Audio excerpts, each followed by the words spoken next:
We found the one woman even Ethan Whitmore won't pretend to respect," my brother said, and the laughter that followed was so sharp it seemed to cut through the glass walls of the rooftop restaurant. I had barely taken off my coat when I heard him. Blake stood near the private table, with a champagne flute in his hand, grinning like he had just won something. Around him sat the usual collection of polished cruelty hedge fund sons, charity wives, men with watches worth more than most people's cars, women who smiled without warmth. Then I saw Vanessa Vale, seated beside my mother, her pale dress glowing under the chandelier, her lips curved in that soft, wounded smile she used whenever she wanted a room to believe she was innocent. My mother looked at me and said, "Don't make a scene. Ethan, this is for your own good." I should have turned around then. I should have walked straight back to the elevator and left them all choking on their little game. But before I could move, the glass door opened, and a woman stepped into the private dining room, holding a worn leather folder against her chest. She was curvy, dressed in a deep blue wrap dress that looked carefully chosen but not expensive. Her dark hair pinned at the back with a silver clip. For 1 second, she smiled politely, the way people do when they think they are walking into a professional meeting. Then she saw the table, to the champagne, Vanessa's satisfied expression, Blake's phone already angled toward her, and the smile disappeared from her face. The room became cruelly silent before the first laugh broke out. Blake leaned close to me and whispered, "Surprise. Your blind date." The woman's fingers tightened around her folder. "I'm sorry," she said, her voice low but steady. "I was told this was a meeting with the Whitmore Foundation about community funding." Vanessa rose slowly, as if she were rushing to comfort someone, though every movement was staged for the watching eyes around us. "Oh, Grace, please don't look so embarrassed," she said sweetly. "There must have been a misunderstanding. But since you're here, why not sit?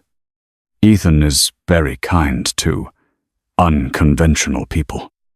A few guests covered their mouths, pretending not to laugh. My mother did not laugh, which somehow made it worse. She only studied Grace Holloway from head to toe, as though Grace were a stain on the white tablecloth. Grace swallowed hard, and I saw the moment she understood this was not confusion. This was a trap. Blake lifted his glass. "To my brother," he announced, loud enough for the nearby tables to hear. The only man in Chicago rich enough to do charity, even on a date. The room erupted. One of his friends muttered, $10 says he escapes before dessert. Another said, "No, let her order first.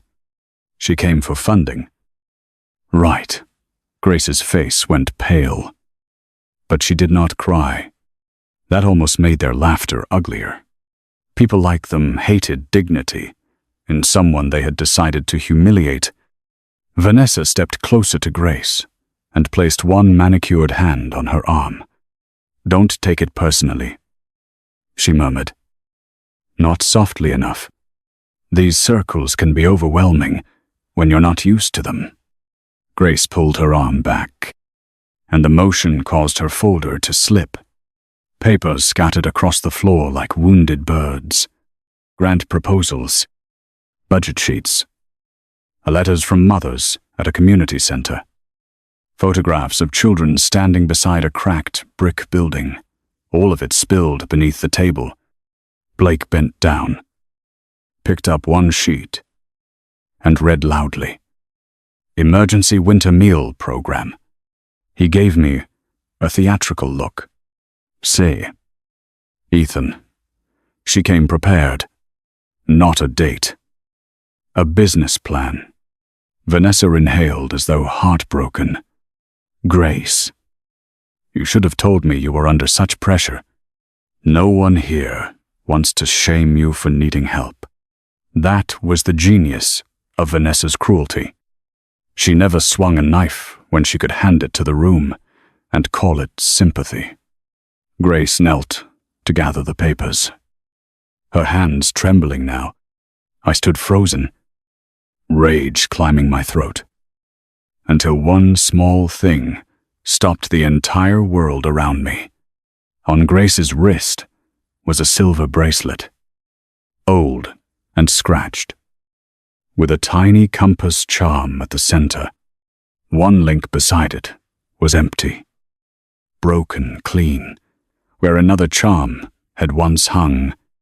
My lungs locked. 8 years vanished in a flash of smoke and metal.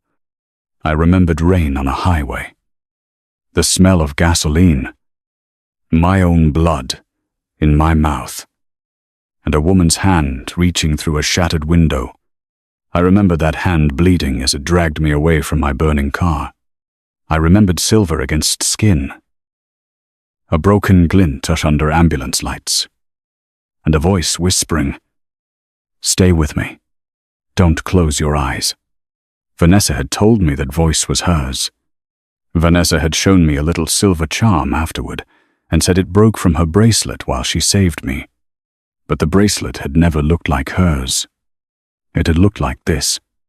Grace reached for a photograph near my shoe, and before Blake could step on it, I bent down and picked it up myself. The photograph showed a group of children in front of a sign that read, Holloway House. Their coats were mismatched, their smiles enormous. Grace looked at me then, guarded and humiliated, expecting another insult from the man she had been delivered to like a punchline. I held the photograph out to her, but I did not let go immediately. "Who invited you here?" I asked. Her eyes flicked toward Vanessa for less than half a second. Vanessa's smile tightened. "Ethan, my mother warned. This is already uncomfortable enough." I looked at Blake's phone, still recording, and at every smirking face around the table. Then I pulled out the chair beside me. "The joke is over," I said, my voice quiet enough that people had to stop laughing to hear it.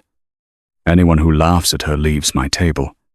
Blake blinked, still wearing half a grin, because he had not yet realized the ground had shifted.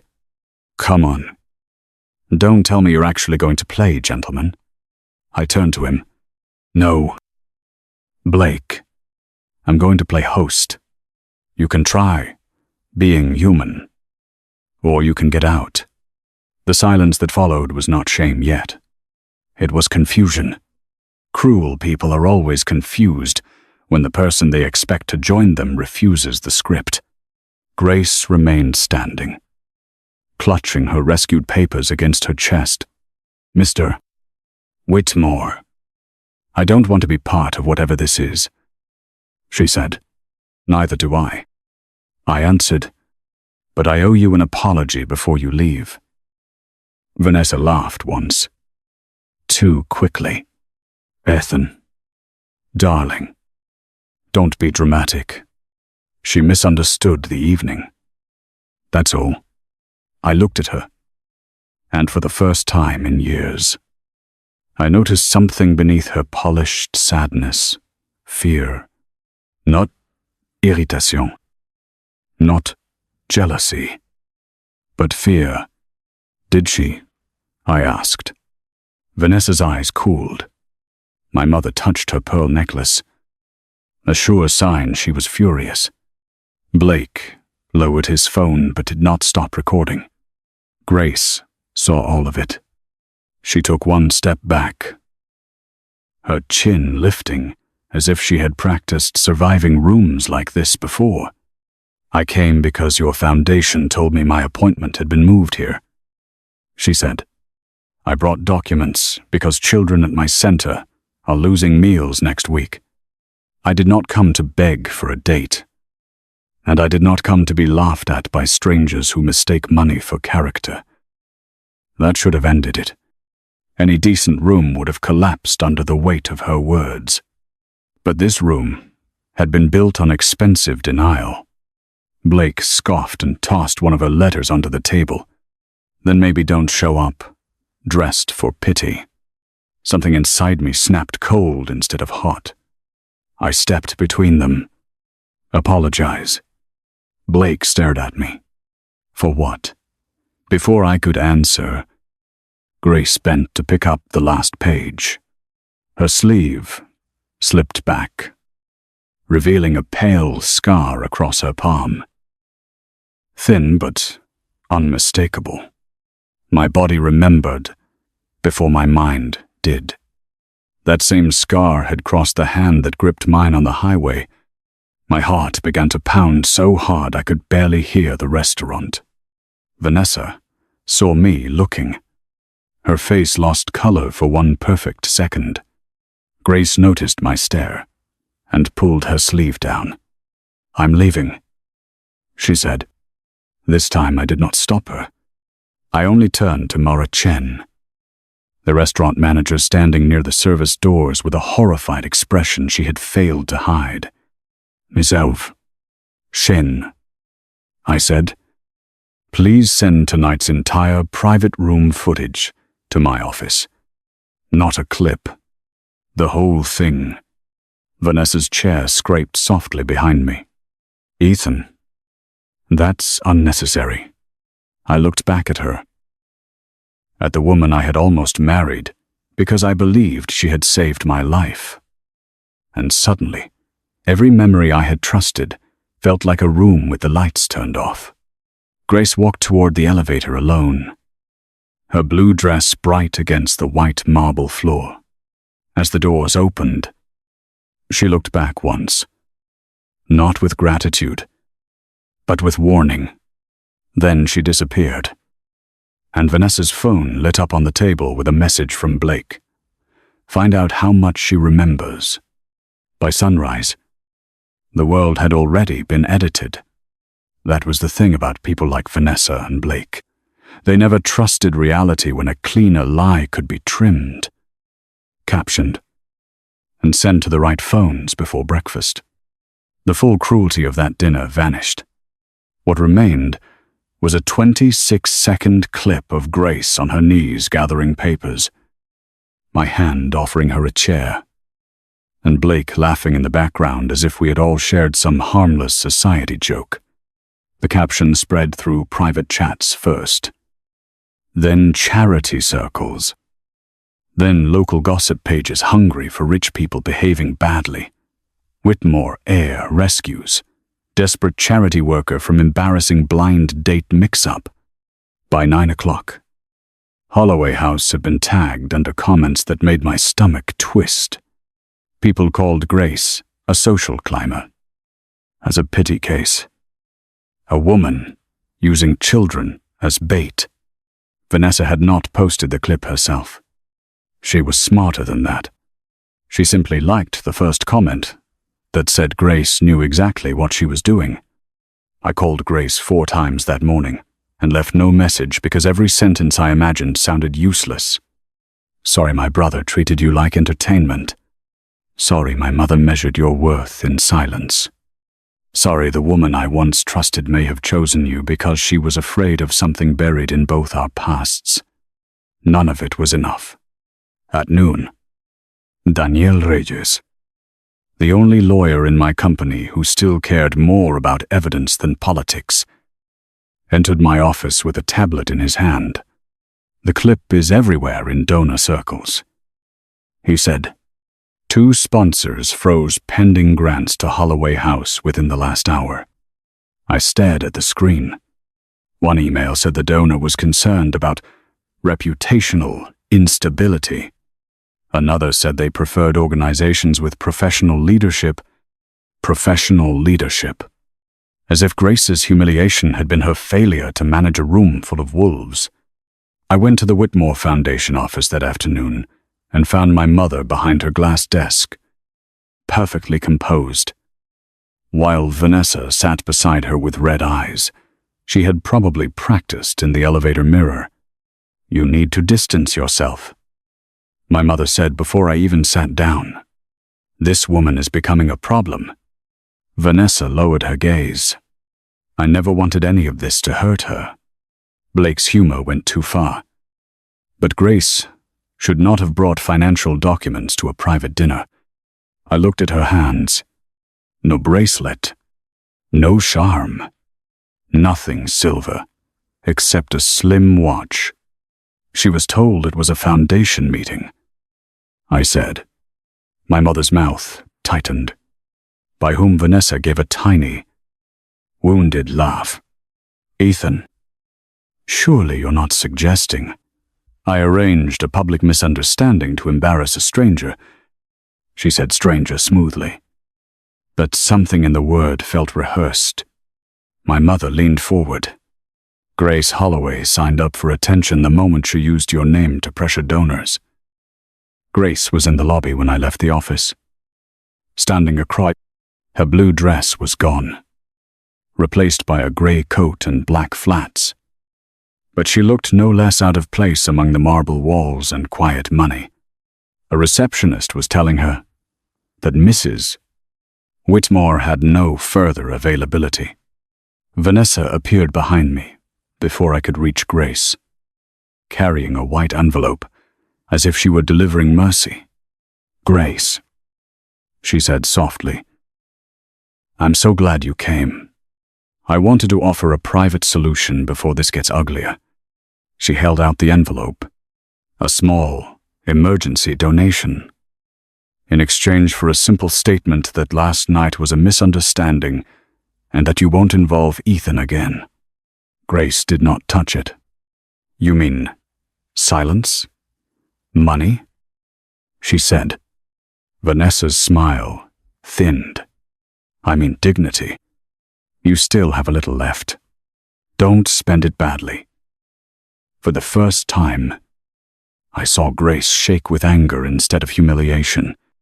She looked at me, and there was no gratitude in her eyes, only exhaustion. "Is this how your family helps people?" she asked. I had no answer quick enough to save myself. Vanessa used the silence beautifully. "Grace, please don't make Ethan responsible for your choices. Men like him attract stories from women who need rescuing." Grace turned back to her. I was rescuing people before I ever heard his name. Then she walked out, leaving the envelope unopened in Vanessa's hand. I followed her to the sidewalk, where the wind off Lake Michigan cut between the buildings. "Grace," I said, but she kept moving. "I want to fix this." She stopped then, slowly, and faced me. "You can't fix a fire after standing at the table with the people who lit it." Her words stayed with me that evening when I drove to Holloway House without calling first. It stood on the south side in a brick building with a faded mural of sunflowers painted across one wall. Inside, it smelled like soup, crayon, old wood, and winter coats drying near a radiator. I found Grace in the kitchen, sleeves rolled up, stirring a pot while a little boy read homework aloud at the counter. No cameras, no donors, no polished speeches, just tired volunteers, chipped mugs, and a dozen people moving around her as if she were the beam holding up the ceiling. She saw me in the doorway and stiffened. "If you came with another envelope, leave it outside," she said. One of the volunteers glanced between us. I stepped in slowly. "I came to listen." Grace laughed once, not cruelly, but like she had heard that promise from too many comfortable people. Listening is free. That's why rich men offer it when they're not ready to lose anything. I deserved that, so I stayed quiet. For nearly an hour, I washed dishes beside a retired teacher named Mrs. Alvarez, while Grace served meals, signed forms, comforted a mother whose heat had been shut off, and repaired a broken cabinet latch with tape because the maintenance fund had been delayed for 6 weeks. My foundation had delayed it. My name was on the letterhead that had made her beg for money, in rooms designed to humiliate her. When the children left, Grace finally stood across from me in the empty kitchen. Last night was not the first time people laughed at me before I opened my mouth, she said, but it was the first time someone invited me somewhere just to prove I was laughable. I said, I didn't know. Her eyes hardened. That is not the same as being innocent. Before I could answer, her phone buzzed. She read the message and went still. What is it? I asked. She turned the screen toward me. It was from an unknown number. But the words were simple. I have the full footage. I saw what they did. Don't trust the clip online. A second message followed with the name Mara Chen, the restaurant manager. Grace's breath caught, but she recovered fast, locking her phone as if hope itself were dangerous. Why would she help me? She murmured. Because not everyone in that room was dead inside, I said. Grace looked at me then, and for the first time since the elevator doors had closed between us, her expression softened by a fraction. Not trust. Not yet. But the smallest crack in the wall. Then the front door slammed open, and Blake walked in, carrying a glossy donation basket and a grin that made the kitchen go cold. He had brought 2 men with cameras and 3 boxes of canned food arranged like props. Surprise, Blake announced. The Whitmore family believes in second chances. Grace stepped in front of the children, still waiting for rides. You need to leave. Blake lifted his phone. Careful. The public hates ungrateful charity workers. He turned the camera toward himself. We're here at Holloway House, where my brother's new friend has been struggling after a little dating confusion. Grace's face drained of color, but she did not move. Blake kept going, lowering his voice just enough to sound sympathetic and still be heard. We wanted to help, even though some people seem more interested in chasing billionaires than feeding kids. The room froze. A teenage girl near the doorway whispered, Miss Grace. That was what broke her. Not the insult to herself, but the way Blake dragged those children into it. Grace reached for the phone, not to attack him, but to stop him from filming the kids. Blake jerked back theatrically, stumbled into a chair on purpose, and let the phone clatter to the floor. One of his friends caught the angle perfectly.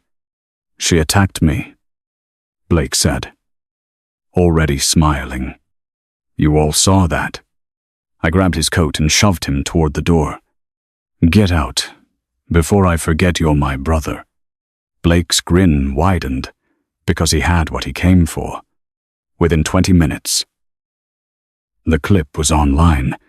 Plus-size charity director assaults donor during food delivery. By midnight, Holloway House's emergency funding account was frozen, pending review. Grace sat on the back steps with her coat wrapped around her shoulders, staring at the alley like she could see every door closing at once.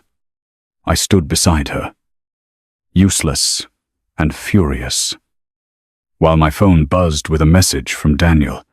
Someone wants this woman destroyed. And Ethan, they're using your foundation to do it. The next morning, Holloway House had a notice taped to its front door before the children even arrived. Temporary funding review. Pending compliance. Verification. No public meal distribution. until further notice. The words looked clean and official, which somehow made them more violent. Grace stood in front of the notice with her arms folded across her chest, reading it again and again, as if the paper might change out of pity. Behind her, Mrs. Alvarez cried quietly into her sleeve, while a mother with 2 toddlers asked where they were supposed to get dinner that night. I wanted to tear the notice down, call my lawyers. I threatened every department that had touched it. But Grace looked at me and shook her head once. "Don't," she said. "That's what they want. They want it to look like I need a Whitmore man to save me." Then she pulled the tape off carefully, folded the notice, and put it into her folder, like evidence instead of defeat. I took the first useful breath of my life that afternoon inside Daniel Reyes's office. He had turned the conference table into a battlefield of documents, foundation transfers, hospital records, old news clippings, donor emails, police reports from the night of my accident. "Your memory has been treated like property," Daniel said, sliding a file toward me. "Someone curated what you were allowed to know." The police report said I'd been pulled from my car before the ambulance arrived. But the civilian witness was listed as unidentified. The hospital intake summary, however, had a gap where another patient's name should have been. Daniel tapped the blank section. A woman was treated in the emergency department that night for lacerations and smoke inhalation. Her file was accessed 3 times after midnight, then partially deleted 2 days later. My skin went cold, by whom Daniel's expression darkened. A record supervisor named Paul Merritt. He left the hospital 6 weeks later. His relocation expenses were paid by a consulting company tied to the Vale family. I drove to Vanessa's townhouse before sunset because anger makes men stupid. And I was tired of being careful around a woman who had built a throne out of my gratitude. She opened the door wearing cashmere, her eyes soft with practiced concern. "Ethan, I heard about the review at Holloway House. I'm devastated." Blake was reckless, but Grace escalated things. I stepped inside without being invited. "Where is the charm you gave me after the accident?" For the first time. She did not answer immediately. Then she touched her throat as if the memory pained her. "I kept it for years. You know that." "Where is it now?" She turned toward the mantel, where framed photographs of gala nights and magazine covers stood in silver frames, packed away somewhere. "Why this sudden obsession?" I said. "Because the bracelet it came from was not yours." Her face went still, and then she smiled, too fast.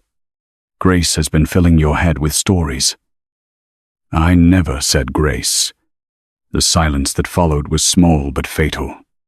Vanessa's mouth parted, then closed. She recovered with impressive speed. Walking to the bar cart and pouring water, she did not drink. Everyone is talking about her.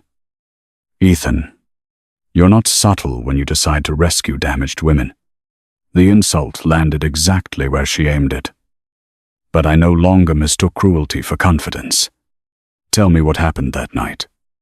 Vanessa turned back, eyes shining now. "I saved you. I gave you 8 years of loyalty. And now, a woman who humiliated herself at dinner waves a bracelet and you question me. She was beautiful when cornered. That was the dangerous thing. She knew how to make accusation look like grief. But I had seen her fear at the restaurant, and I had heard Blake's message on her phone. "No," I said quietly. "I'm questioning why you knew her name before I told you she mattered." While I was confronting Vanessa, Grace was losing another piece of her life. The city sent auditors to Holloway House. 2 men in gray coats who photographed the kitchen, counted, donated cans, and asked why a children's meal program had become involved in high-profile personal solicitation. Grace answered every question with a calm that looked carved from bone. When they asked for donor agreements, she opened a cabinet and found the folder missing. Her emergency grant records, volunteer waivers, and copies of old hospital receipts she kept because her mother had taught her never to trust institutions, all gone. Mrs. Alvarez insisted she had locked the cabinet the night before. Grace did not shout. She only pressed both hands flat against the desk, breathing through her nose until the panic passed. Then she noticed something on the floor beneath the cabinet, a small smear of expensive cologne and a cufflink stamped with the Whitmore crest. Blake had been careless because men like Blake confuse cruelty with intelligence. That night, Grace went home to a narrow apartment above a closed bakery, carrying 2 boxes of what remained from her office. I know this because she later told me, but I can still imagine the room, the radiator knocking, the street light cutting pale bars across the floor, the silence after a day spent pretending not to break. She opened an old tin her mother had left behind, searching for copies of the missing records. Inside were birthday cards, pawn shop receipts, a photograph of Grace at 23 with tired eyes and bandaged hands, and 1 folded hospital invoice from North Shore Memorial. The paper had yellowed at the edges, but the date hit like a match in gasoline the night of my accident. Under treatment notes, someone had typed, female civilian, assisted, male victim, before paramedics arrived. Beside it was an intake code. Grace stared at that sentence until the room blurred. She had not invented her own importance. Someone else had erased it. She called Mara Chen before she called me. I respected that.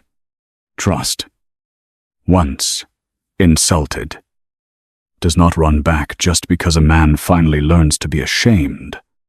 Mara met her behind the restaurant near midnight, both of them standing under the service entrance light while delivery trucks groaned in the alley. Mara handed Grace a copy of the full rooftop footage and said, "I should have stopped it sooner." Grace answered, "You're stopping it now." Mara also gave her something else, a short audio file captured from the private room service station after Grace left. Vanessa's voice was low but unmistakable. "Make sure she is humiliated enough that no one ever believes her." Blake laughed and asked, "And if she remembers?" Vanessa replied, "Then we make her look greedy first." Grace listened once, then saved the file in 3 places. She was done being the woman people could erase. I found Grace the next morning at Holloway House, alone in the half-packed kitchen. The building felt wrong without noise. No children arguing over crayons. No soup simmering. No volunteers calling across the hall. Just boxes, locked cabinets, and a woman standing in the ruins of work she had built with hands everyone else had underestimated. Daniel found the hospital deletion. I told her, "A veil payment led to the man who erased your record." She looked at me for a long moment, then pulled the old invoice from her folder and laid it on the counter between us. My eyes moved over the date, the intake code, the treatment note, female civilian assisted male victim before paramedics arrived. The room tilted. My scarred ribs seemed to ache with old fire. "Grace," I whispered, "did you pull me out of a burning car?" She did not answer right away. She looked down at her hand, at the scar she had tried to hide since the first night. and rubbed her thumb across it, like she could still feel broken glass there. "You were upside down," she said finally. "Your seatbelt jammed. The front of the car was smoking, and everyone kept yelling to wait for help. But I could smell fuel. I cut my hand, breaking the window wider. You kept asking for your father, even though the news later said he had been dead for years. I could not breathe. Vanessa had never known that.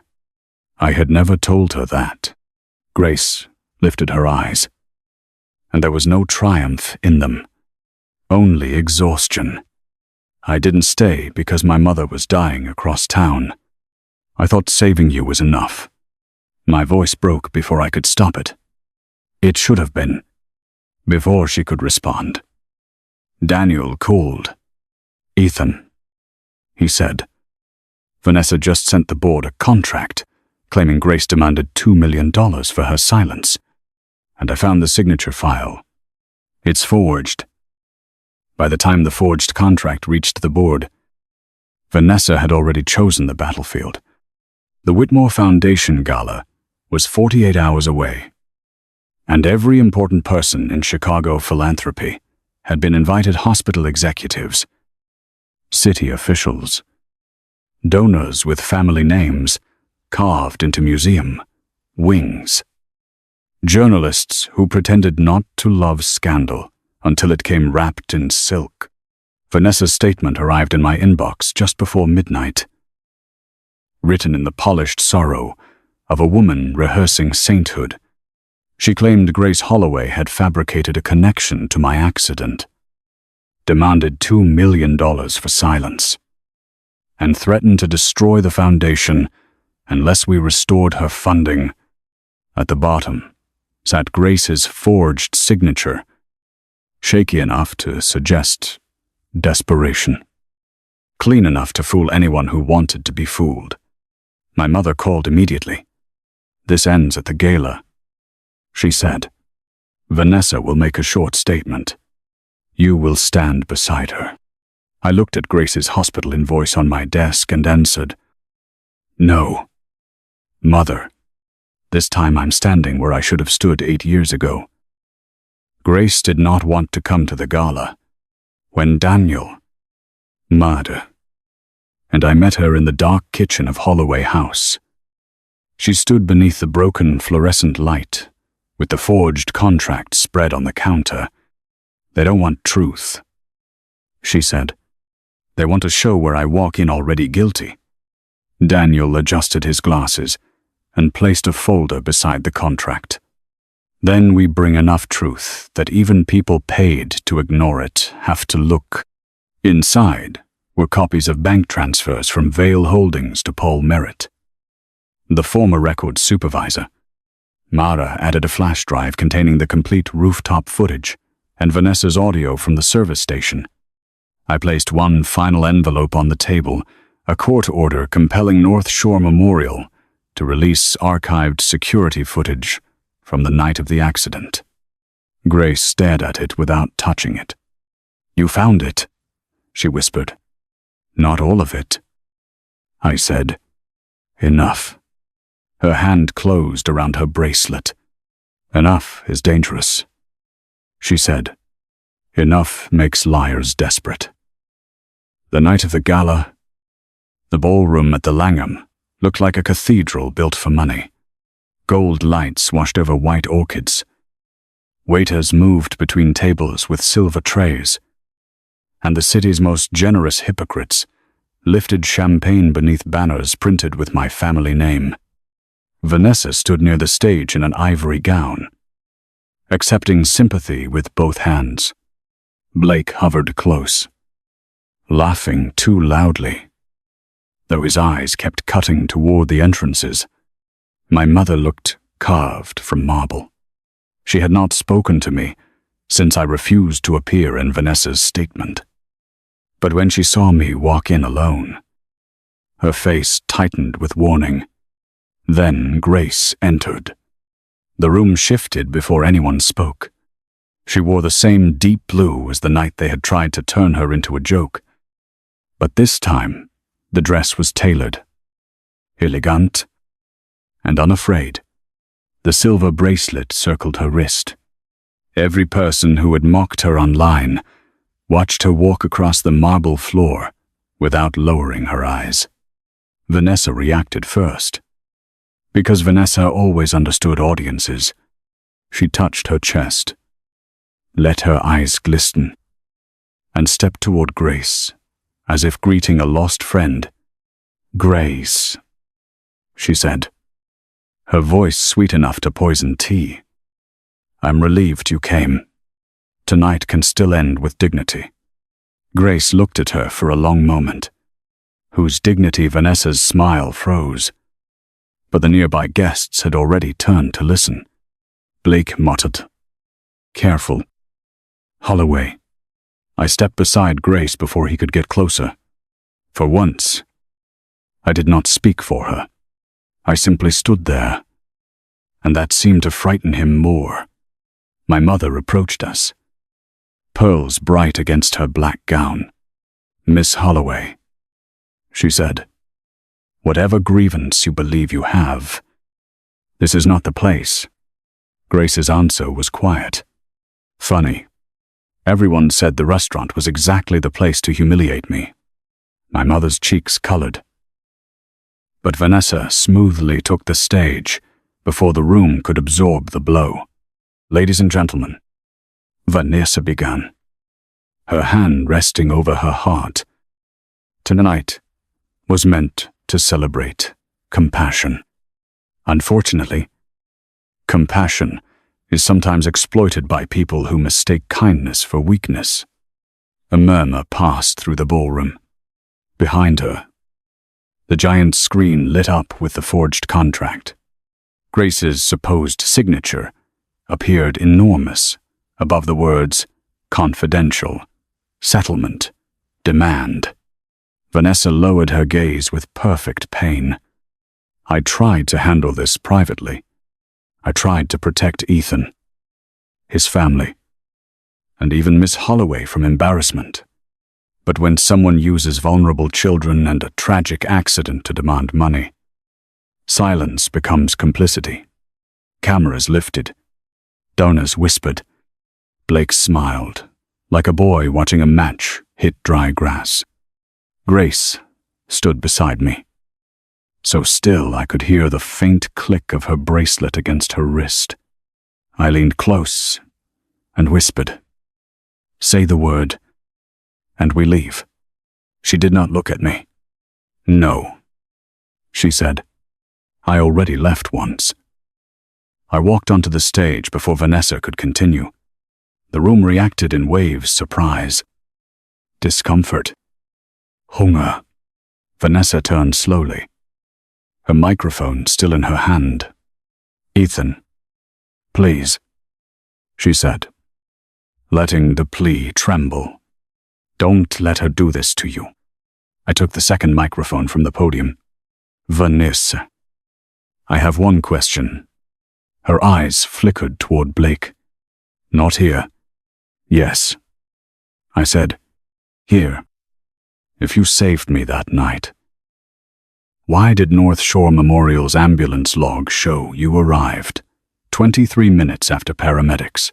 Silence fell so hard, it seemed to extinguish the chandeliers. Vanessa opened her mouth, but no sound came. I nodded to Daniel at the AV table. The screen behind us changed. The forged contract disappeared, replaced by grainy hospital footage dated 8 years earlier. A younger Grace stumbled through the emergency entrance, smoke-stained, bleeding, one hand wrapped in a towel. A nurse guided her inside. 7 minutes later, another camera showed Vanessa entering in a clean coat, looking around, then bending near the waiting room chairs to pick something small and silver from the floor. Someone gasped. I heard my mother before I saw her, one broken breath from the front table. Vanessa whispered, "That footage is incomplete." Daniel's voice came through the ballroom speakers. Calm, and merciless. It is authenticated.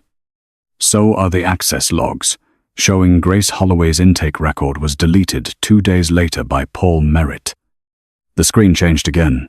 Bank transfers, consulting payments, relocation, reimbursements, all tied to Vale Holdings. Vanessa spun toward the crowd. This is a setup. Ethan is confused. He has trauma, and she has manipulated him.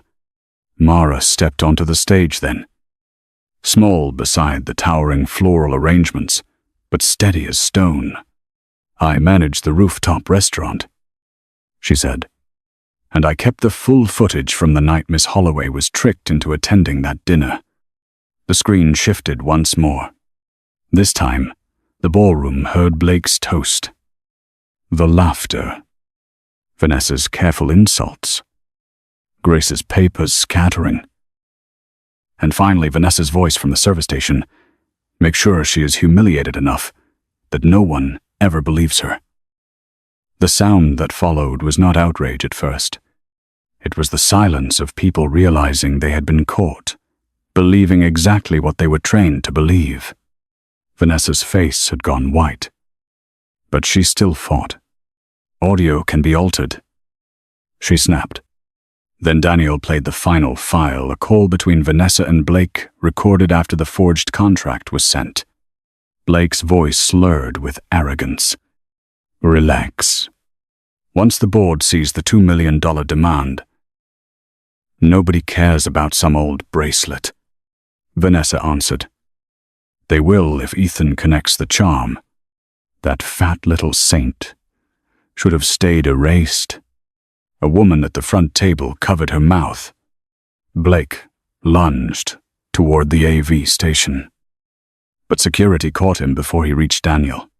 He shouted that it was illegal, that I had betrayed my own blood, that Grace had ruined everything. But his panic only confirmed what the evidence had already made undeniable.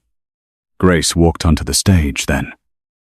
Not because I called her, not because anyone invited her, but because the truth belonged to her more than it belonged to me.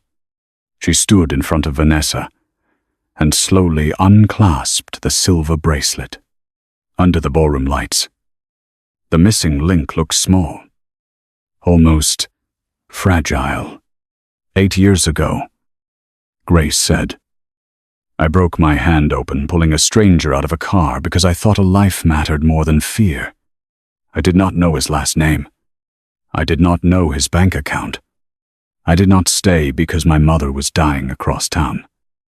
And I chose to spend her last hour beside her, instead of beside a man the world would believe over me anyway. Her voice shook once, but it did not break.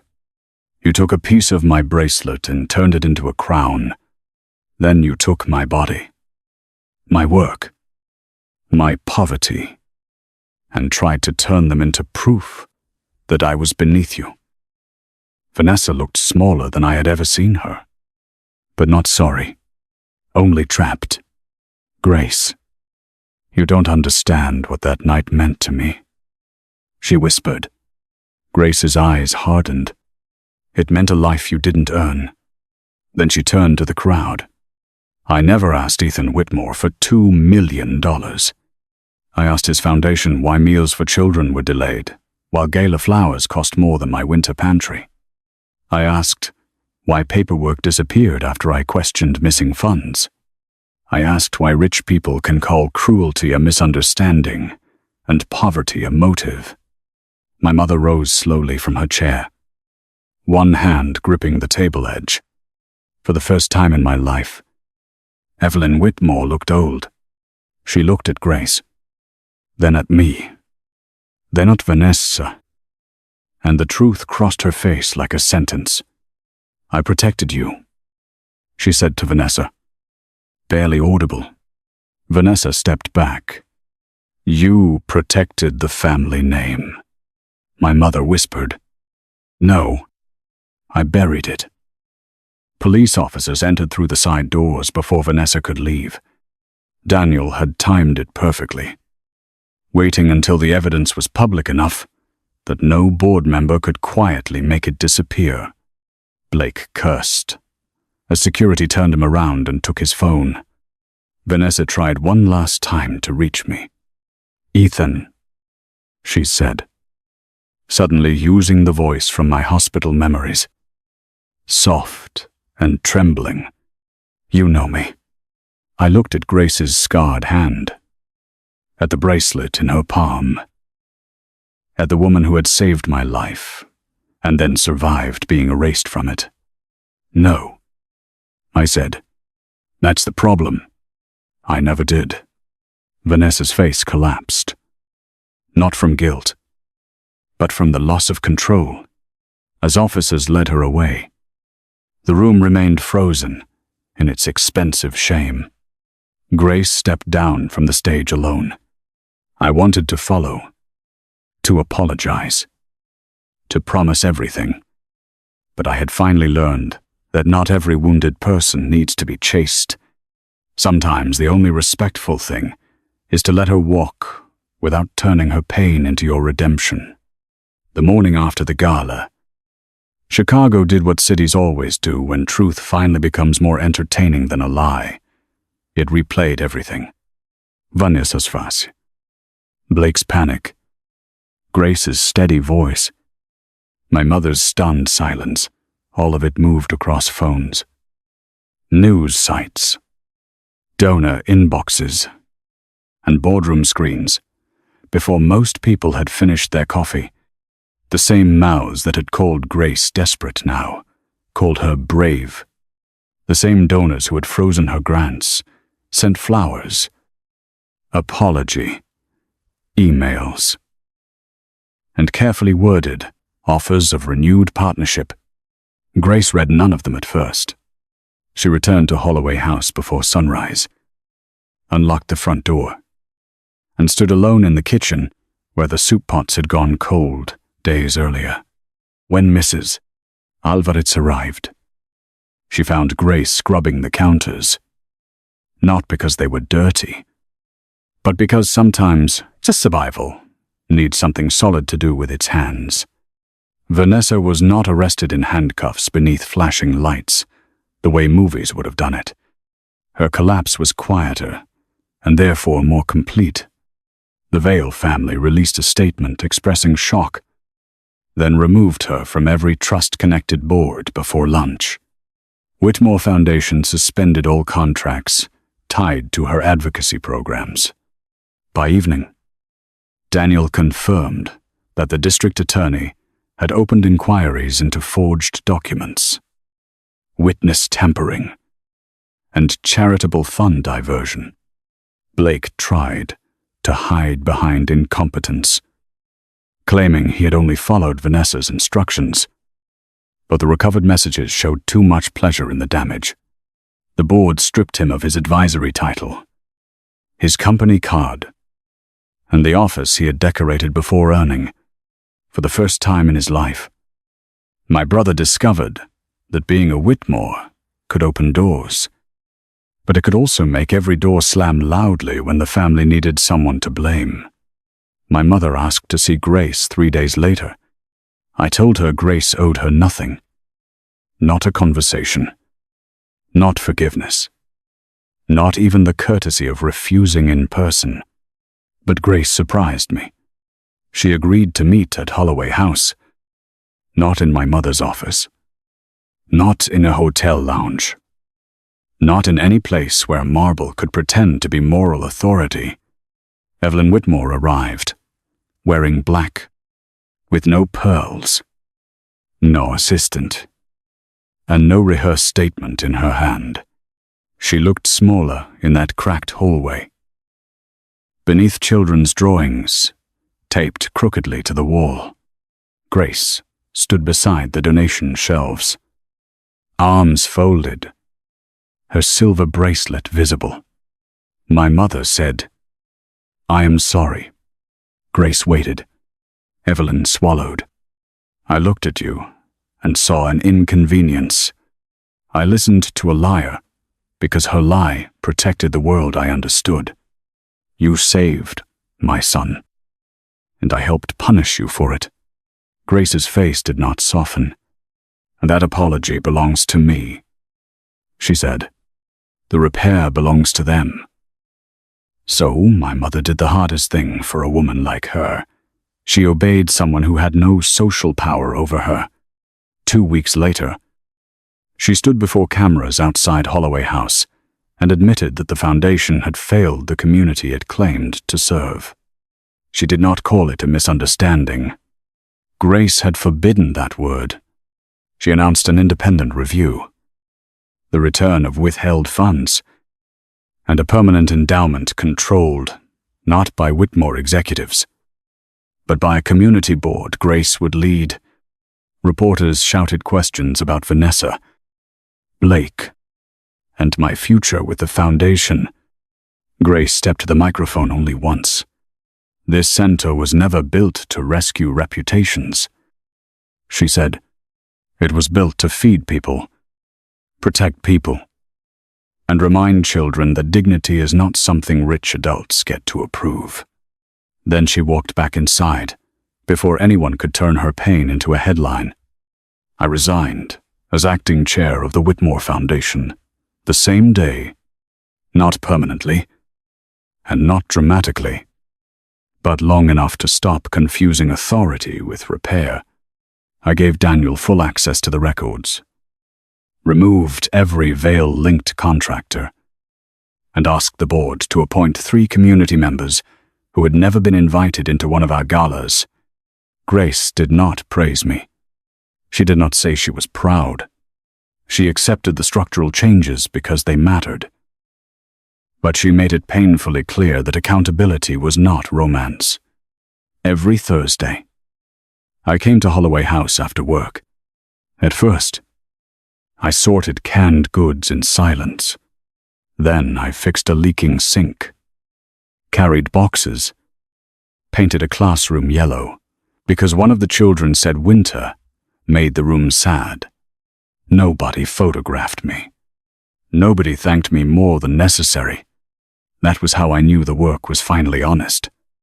Grace and I spoke carefully during those weeks, like people walking through a house after a fire, testing which beams could still hold weight. One evening, I found her in the kitchen, labeling meal containers long after everyone else had gone home. Snow pressed softly against the windows.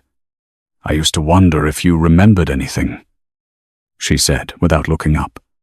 "Not because I wanted you to find me.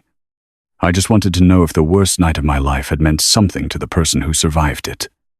I sat across from her, keeping my hands folded, because I no longer trusted myself to reach for forgiveness too quickly. "It meant everything," I said. "I just gave that meaning to the wrong person." Grace's eyes lifted. There was pain there, but not the raw bleeding kind. More like a scar learning not to apologize for existing. "I hated you for one night," she admitted.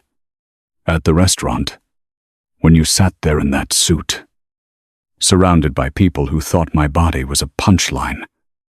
I hated you before you even spoke." I nodded because I had earned that hatred by belonging to the room, even if I had not built the trap. And after I asked, Grace looked down at the bracelet.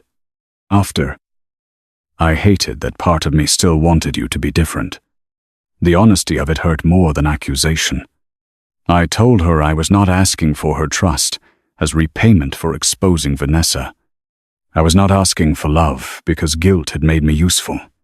"Then what are you asking for?" she said. I answered, "Permission to keep showing up. Even if the ending is only that I become someone who would have deserved to meet you sooner." Spring came slowly, with dirty snow melting along sidewalks and the first stubborn flowers pushing through the narrow beds outside Holloway House. By then, the building no longer looked like a place waiting to be shut down. The kitchen had new equipment. The pantry shelves stayed full, and the after-school room rang with noise so ordinary it felt miraculous. At the reopening ceremony, The sign above the door had changed Grace Holloway Community Center. Grace stood beneath it in a deep blue dress, the same color she had worn the night they tried to make her small. This time, no one laughed. Children crowded around her. Volunteers cried openly. And Mrs. Alvarez kept telling everyone she was not crying, while ruining 3 tissues. My mother stood in the back row, quiet and uninvited, but not unwelcome. Blake did not come. Vanessa could not. Her lawyers were busy teaching her that consequences had calendars. I brought Grace something after the ceremony, wrapped in a plain envelope, because anything more would have felt like performance. She opened it in the empty classroom, while sunlight fell across the freshly painted walls. Inside lay the missing silver charm, cleaned but still scratched. The tiny star Vanessa had stolen from the hospital floor 8 years before. Daniel had recovered it from evidence after Vanessa's attorney surrendered personal items tied to the investigation.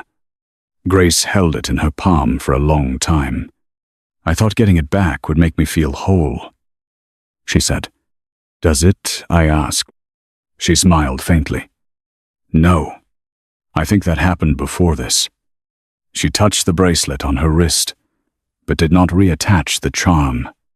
Instead, she closed her fingers around it and looked at me. Some things don't need to look unbroken to prove they survived. Months later, people would ask, when I knew I loved Grace Holloway, they expected me to say the gala, because that was when the truth stood under bright lights and forced everyone to bow. But love did not begin for me in the applause after her pain became undeniable. It began in smaller places in the kitchen, where she kept feeding people while her own name was being dragged through mud. In the hallway where she made my mother repair what she had damaged. In the classroom where she laughed, because a child painted a sunflower with purple petals and insisted nature needed imagination. Grace did not save me once on a highway. She saved me again by refusing to let my guilt become the center of her story. And when she finally reached for my hand outside the community center, one warm evening, she did it without surrender, without needing rescue, without becoming anyone's proof of redemption. She chose me carefully, and only after choosing herself first.